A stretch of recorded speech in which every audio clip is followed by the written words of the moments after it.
A really big complaint from big business at the moment is the level of staff wages, and in particular for retail businesses, we're talking about penalty rates. So in 2013, Myer, Australia, one of Australia's biggest retailers, its then CEO Bernie Brooks said that staff wages were too high. In particular, he was talking about penalty rates. So that's an extra amount that staff get for working late nights during the week, on weekends, and also on a public holiday. So for retailers, this is going to be a big expense because people get paid extra for working what's called unsociable hours. So late at night or the weekend or a public holiday, that's when most people expect to be at home with their family and friends. So you usually get a penalty for working that sort of shift. Now, that's all fair enough, but if businesses go broke paying it, should people be getting that amount of money? So according to Mr. Brooks in 2013, he was saying it's a problem. He's saying, for example, when we open our stores on Anzac Day, I think the cheapest person is $62 an hour because of the penalty rates. Now, $62 an hour, that's a lot of money for any profession. For a retail worker with necessarily no post high school qualification or technical skills, that seems to be quite excessive. The increases in penalty rates that we've suffered have been substantial, and in fact, Mr. Brooks thinks they've made us uncompetitive on a world scale. So compared to, say, retailers in America, where employees earn less, or even against someone like eBay, where people can buy things and there are no wages incurred for those businesses. His view was that they're not saying necessarily want to wind back penalty rates, we just want to stop the escalation of them, particularly for Saturdays and Sundays and after hours work. So not so much the public holidays. If you work, say, New Year's Day or Boxing Day or Anzac Day, he's not trying to cut those back, but he's trying to slow down the extra penalty that people get for late nights and weekend work. And this is in 2013, so his view was that by March 2014, there's probably going to be some Myer stores that are open a lot less on Sundays. Some mightn't even open at all. Some will trade fewer hours. Some will close earlier. And all this is to do basically with, in his rationale, penalty rates of up to 200% on those various days. In 2015, Myer got a new CEO. Bernie Brooks left. He was replaced by a new CEO named Richard Umbers, and he's basically of the same opinion. He thinks that staff wages and penalty rates are too high. He sort of tried to word it though in a way that sort of makes it like a human resources issue. What he's saying is the new generation of workers, so young people, so people under 25, they find penalty rates restrictive. Well, that seems a bit odd. Why would they find it restrictive? Wouldn't they want to get the extra money? Well, what he's saying is it doesn't provide for millennial workers, so young people, doesn't provide a lot of flexibility. And what that means is, in his view, a lot of millennials or young people are trying to work when they want. Some people don't want to work 9 to 5 Monday to Friday. Some people would prefer to work weekends, public holidays and so on to fit in with uni or maybe a second job. They don't necessarily want to work Monday to Friday. And in his view, because young people don't really differentiate between a Saturday and a Sunday or a late night, work-life balance to them means they don't really care if they work those sort of weird hours. And so if they don't really care, why should Myer be paying extra money? Essentially, he's making the same argument as Mr. Brooks. He's just sort of doing it in a different way. So let's go and have a look and see if we can prove these claims. Are they actually correct? Do Myer employees really make $62 an hour on public holidays? Well, that claim was made in 2013. So if you go and find Myer's enterprise agreement for its employees, in 2013 a full-time worker made $18.66 an hour at Myer. So on public holidays, Mr. Brooks said it was a 200% loading. It was actually a 250% penalty rate. And what that means is you take that $18.66 plus 250% to it, which is another $46.65, and full-time employees at Myer were actually making $65.31 per hour. So it's actually a little bit worse than he said. He thought it was only $62. So if we go and get the financial statements, we're studying accounting, so these statements should be able to talk to us. They should be able to tell us a story. So does the wages bill tell us that story that wages have gone up? So let's look at them from 2011 through to 2015 over a 5-year period. So in 2011, wages were $414 million, then they went up to $443, then $462, then $475, then $485. So that does seem to be in line with what the CEO of Myer has been saying. Wages have been going up. Now you'd expect wages to go up anyway because of inflation, but have they gone up excessively? Well, we'll need to look at that in a little bit more detail later. Looking at that, so we should know when we've studied Unit 3 and 4 accounting how an income statement is set out. So if Myers profits are in trouble, well, we've got to try and find out where. So we know the income statement starts with revenue, less cost of goods sold. That gives us gross profit, plus or minus stock gain or loss. Gives us adjusted gross profit. We add in any other revenue. Take away our other expenses and that'll give us net profit. So if wages are a problem for Myer, well, we'd expect that to show up in other expenses. Now, if other expenses are worse off, that means we probably expect this figure here to be bad, which is their net profit. So let's go and have a look and see if that's true. So for over that 5-year period, what happened to net profit? It went from 160 million down to 141, down to 130, down to 99, to a very low $30 million in 2015. So using the financial statements, Bernie Brooks and Richard Umbers, the current CEO, can paint a story which actually reflects what they're saying. Wages have gone up, net profit has gone down. Looking at wages as a percentage of revenue though, wages going up is okay as long as our revenue goes up as well. So if you look at wages as a percentage of revenue, you get a better guide as to whether wages have actually really gone up. So in 2015, wages were 15.2% of revenue. That was an increase from 15.1 in 2014. And going back to 2011, you can actually see there is a little bit of a difference. It doesn't look like much, but 2% or 2.1% growth over those 5 years. That means wages as a percentage of revenue are an extra 2 cents in every dollar. So that's pretty significant given how big Myer is as a company. So again, the story does seem to fit what they're saying. Wages have gone up and the company is suffering. But let's go and analyze those claims a bit in more detail, purely by looking at the information that we can get on the internet and from their financial statements. So does a full-time worker who makes $65.31 an hour on a public holiday, that we figured out that was true. However, do full-time workers actually work public holidays? Usually it's actually casual employees. A full-time worker at Myer actually gets a salary, so they get public holidays off. Now what we want to figure out with a casual employee is what sort of penalty rates do they get? Well, at Myer, they got 150% in 2013. So now let's look at that. We've got the employee payment rate of 1866. Let's add, that should say 150%, not 250. And if we do that, we get $27.99. And in fact, employees get $46.65 an hour. Now, that's still a lot of money for a job to get paid by the hour in a retail environment, but it is significantly less than his claim. So yes, there will be some full-time workers making the $65 an hour, but most of those employees will be casuals and they'll only be making $46 an hour. What about if you're the CEO though? Can you just shove it all at the door of your staff and go, well, staff wages are killing us and that's why we're doing badly? Because yes, other expenses in terms of wages have gone up to 15.2% of revenue, but aren't there other areas that if you're running a company you can try and make it better? So forget that for a second. Why don't you try and make more sales? Haven't you been able to do that? Can't you lower the cost of goods sold of Myer? And if you do those two things, shouldn't that increase your gross profit margin? What about other expenses? We just said wages. There's lots of other things that go into that. There's rent, there's marketing expenses, there's insurance. Why don't we do a better job getting those to come down? And if we do that, eventually our net profit margin should go up.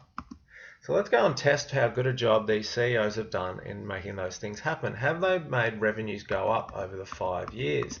Well, you can see they have gone up marginally. Over the 5 years, if you look at it, it's gone up from 3.159 million, was actually 3.15 billion, and it's slightly gone up to 3.196 billion. So revenue has gone up a little bit, not a lot. So we'd have to say a little bit of a tick there for the CEO. What about the cost of goods sold? Have we been able to buy our goods for cheaper and lower our cost of goods sold expenses? So they were 1,551 million in 2011, and over that time they've basically gone down. Again, not a lot, but you can see management has done a slightly better job at getting that number to go down. Well, have they therefore made their gross profit margin better? So that's how they're going to be judged on their profitability ratios. So gross profit margin is calculated by gross profit divided by sales. So just using an example, these aren't Myer numbers. If we had a gross profit of 45,000, sales of 100,000, that'd equal 45%. What does that mean? It means if we look at the income statement and say $1 of sales goes into it, what comes out as gross profit? Well, in this case, 55 cents a go in the form of cost of goods sold, and that'll leave a gross profit of 45 cents. So for every dollar the firm generates in sales, in this example, a gross profit of 45 cents is earned once the cost of goods sold is deducted. Well, let's look at Myer's performance from 2011 to 2015. They got their gross profit margin from 40.3%. They improved it and improved it a little bit more. Then it fell, and basically it's gone back to where it started. So whilst wages have gone up and staff are earning more, for the CEO just to blame it all there, it seems to be a little bit harsh. Why aren't they doing a better job at increasing their gross profit margin? In 5 years, it's barely changed whatsoever. What about some of their other expenses? Yes, wages are a big one, but so are selling expenses, so marketing.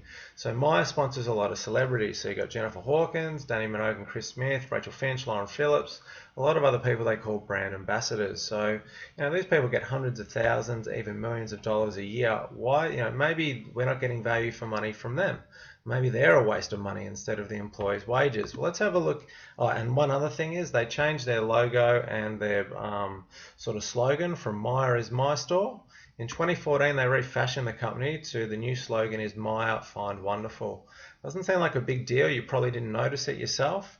That would have cost tens of millions, maybe even hundreds of millions of dollars for the new advertising campaign and to hire an advertising agency and so on. So are selling expenses going up? And if they are, why aren't they making revenues increase?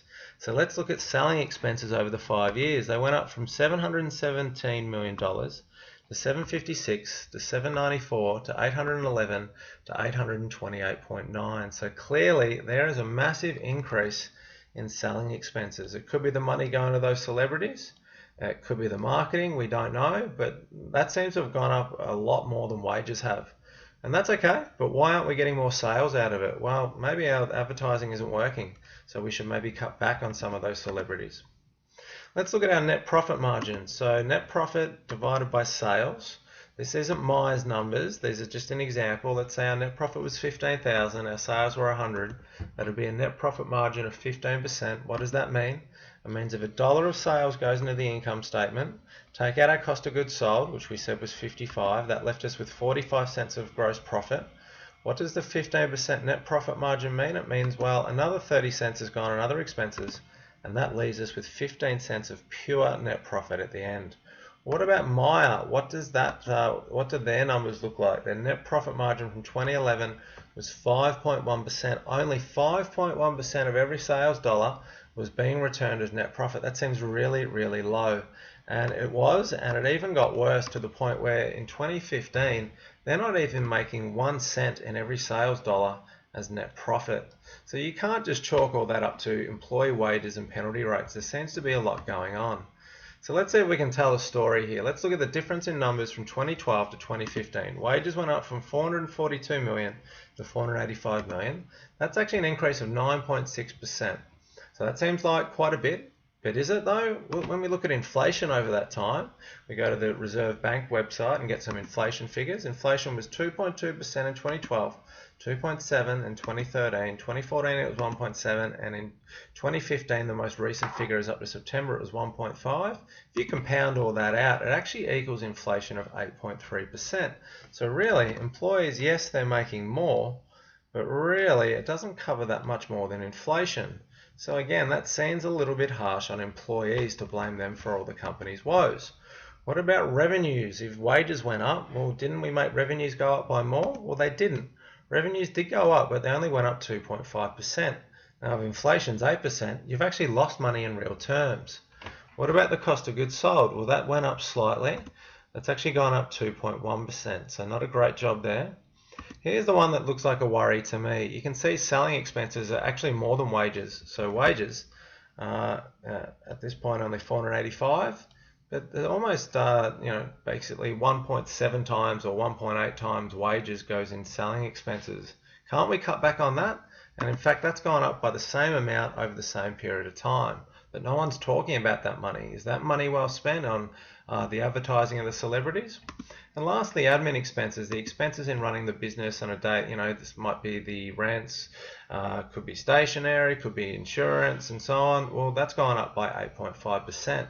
So basically the story is, yes, if I'm the CEO, I could say wages are going up, but I don't think that's the only thing we should be talking about. If I was running this company, I'd be much more concerned with these numbers here. So what about the director and management salaries then? So they seem to be unhappy with what the staff on the shop floor are getting. Well, what did the CEO and the board get over that same period? So one thing we need to realize here is that for 2015 there's a bit of overlap. They actually had two CEOs, not at the same time, but during the 1 year. So we'll just bear that in mind when we look at some numbers. So let's look at the salaries of all the directors over that time. So in 2011, they were 5.4 million. And by 2015, that had gone up to 9.5 million. So basically, we'll look at a percentage in a second, but the CEO, well, his pay went from $913,000 in 2011 to 5.8 million by 2015. Now that last figure is a little bit higher than it would be, just because Bernie Brooks would have got paid out a little bit of money for leaving. However, it is still really high. And in fact, over that 5-year period, what we said, staff wages went up 9.6%. Well, directors got an extra 76%. So why are they getting more money? Shouldn't they be cutting back too if they're unhappy with wages? And the CEO, their pay went up 531%. It just seems really hypocritical for the CEO to come out and blame these shop workers really not making a lot of money for the company's woes. That's okay. If a CEO's salary goes up and I'm a shareholder, I'm not too disappointed as long as I'm getting value for money. Did this share price go up over that time? So 531% increase in the CEO's salary. What happened to the share price? It started a bit below 2 and it's ended up just a bit above 1. You've actually lost money by investing in Myer shares. So really, I'm not happy at all with the CEO's performance. Let's look at some questions to answer with our Year 12 accounting knowledge. How has Myer performed in terms of its profitability in the last few years? What about its gross profit margin? What about its net profit margin? Do you know what those numbers mean? Can you explain them? Okay, while wages and penalty rates did go up, are there any other issues affecting Myer's profitability? So we looked at some other expenses that might be causing the issue much more than staff wages.